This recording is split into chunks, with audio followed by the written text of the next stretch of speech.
Hey guys, this is Roman, and in today's video, I'll be talking about 10 tips which can help you to get better score in your exam. So let's get started. Now, when you are preparing for this test or when you are about to prepare for this test, you perhaps will get many suggestions and ideas from your friends. The only problem here is when someone tells you to practice a spelling or grammar or vocabulary, it can be really overwhelming because this test does not have any curriculum. That means we do not know when to stop or how much we should know. That is the reason why if we are not careful, we might feel tired, but we may not get anything that we want. That's the reason why we might work really hard without getting the outcome we desire. So I'm trying to make sure that you know how much you should prepare for to get the score you are looking for in the exam. So let's start with the first suggestion that we often get from our friends.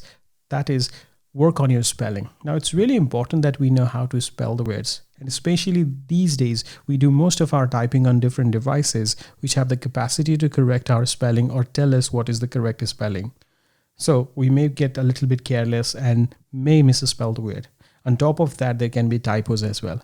How can I work on this? How can I get over this problem? Learning to spell the words is quite a demanding task, especially because there are so many words out there. But if you are a little bit clever here, you might easily be able to do this. Only learn to spell the words which will be asked in your test, which means go through the past exam questions and make sure that you can spell all the words asked in right from dictation and fill in the blanks questions. If you're able to spell these words in other places where you have to write, it's your choice what you want to write or not want to write. Only in these two questions, you have to write the words they ask you to write. So if you can spell most of the words in these questions, you will not have any problem with spelling in the exam, and spelling will never be a reason for you to lose this score. Now, the second point, pronunciation. When people lose a score in speaking, they often blame their pronunciation for this. Many people have an impression that you have to have perfect pronunciation to get the best score in the exam, and that is simply not true. Pearson is not trying to find out whether you are a wizard of pronunciation or not. They are simply trying to find out whether you can clearly communicate your ideas or not. If you have a little bit of problems in pronunciation here and there, that can be acceptable. And many candidates with pronunciation problems have been able to get 90 out of 90 in the exam. So the more important thing here is to be able to pronounce the common words without any problem and be able to pronounce most of the sounds in English without much problem. If you have a problem with any specific sound, you can practice only that sound and make sure that you can do it in the exam. But even if you have those problems, you can easily get the score as long as overall your pronunciation is good. So don't get too distracted by pronunciation of specific sounds, or if you have problems in only one or two types of sounds in English. So how far should you go when you're working on your pronunciation? If your long-term plan is to stay in Australia and have a good career here, being able to pronounce the words correctly, of course, can have good impression over others and might create more opportunities for you. But for this exam, you don't have to be perfect. In English, we have 44 different sounds, and out of them, if you can clearly pronounce more than 35 of them, most of the times you'll be able to get the score you're looking for. So you don't have to be perfect here, but in general, you must be clear. That is the point here. And if you feel like in particular words you have problem, try to avoid those words in your speaking part.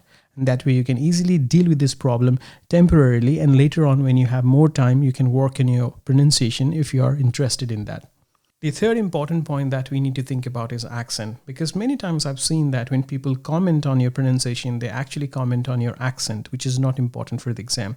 You have to know the difference between pronunciation and accent. Pronunciation is how you say the word. Accent is how your voice is modulating or changing and where you are stressing on the word. It's important for you to pronounce the word clearly, but it's not that important for you to have any kind of accent. In fact, it's impossible for anyone to speak without any accent at all.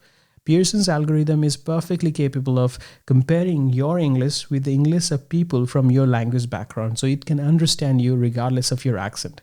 The only thing you need to be careful about is your accent should not make it difficult for the algorithm to understand what you're trying to say. Or in other words, your accent should not muddle the communication. Otherwise, you don't need to worry about the accent at all. Fourth point, a very common advice we get when we are talking about improving English skill is vocabulary. Now, of course, vocabulary is really important because if we don't have the appropriate word, we spend or waste a lot of time trying to say a very simple thing. But at the same time, we also have to accept that in English, there are simply too many words for anyone to learn all of them. And we do not have to do that anyway. This is academic test. That means Pearson only wants to see if you are able to understand the most frequently used words in academics or not. So they have a list for that, which they call academic word list, which has 570 words. At the same time, they also want you to be familiar with academic collocations, which they have prepared themselves. If you are familiar with the terms used in these two lists, you do not need to know any other words. And you should not be wasting your time practicing the GRE word list or GMAT word list. They might help you in the long term, but not necessary for the exam. In fact, you should rather develop this skill to guess the meaning of the word according to the context. That's more important than memorizing or knowing meaning of all the words in the exam. A very common advice. My fifth tip is about grammar. Many people tell others that you have to work on your grammar to have better English. But how many native speakers actually know about grammar? How important is grammar for communication? Of course, you need to know about the basics of grammar because you are non-native speaker and you have to understand how this language is structured and used. But other than that, you don't get into the depth of the grammar here. You don't have to be granular here.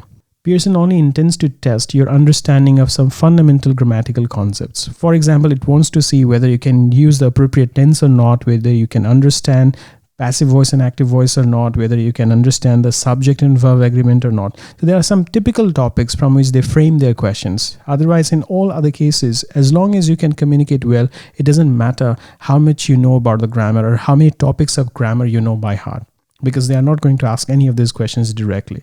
So be really focused here. Otherwise, grammar can be really exhausting and confusing at the same time.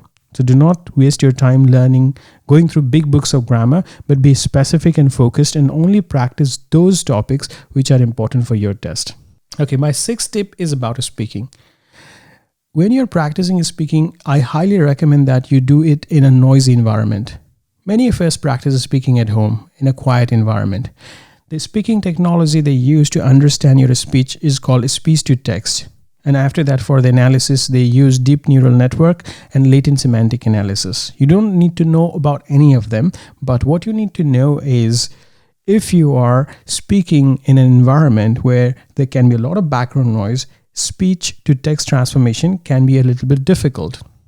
That is the reason why if you want to assess your speaking ability in terms of the exam, try to do it in a noisy environment. For this, use a noise cancellation headphone and see how much sound the system can capture, especially if there is background noise, and how much of this it can accurately decipher. So if you have any lab or if you have a place where there are people around you, it's better to go to those places to practice your speaking. In Australia, for example, you can go to different libraries, public libraries, where you can practice the speaking because there will be a lot of people around you. Just put on your noise cancellation headphone and try practicing your speaking. Or if you are going to any centers for your preparation, you can try the labs in these centers, which usually have a lot of students practicing at the same time. There can be two benefits of this. First, you get familiar with the noisy environment, so that sensitivity to noise perhaps will gradually disappear. Second, you develop the strategies to cope up with a distraction, and that can be really useful for the exam. The seventh tip is for writing, and in writing, always make sure that you learn the basic principles of time management.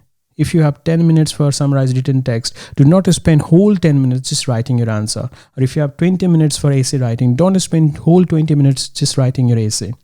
You must always have enough time left for editing or proofreading as well. In summarized written text, about 3 minutes will be enough, whereas in essay writing, around 5 minutes will be enough.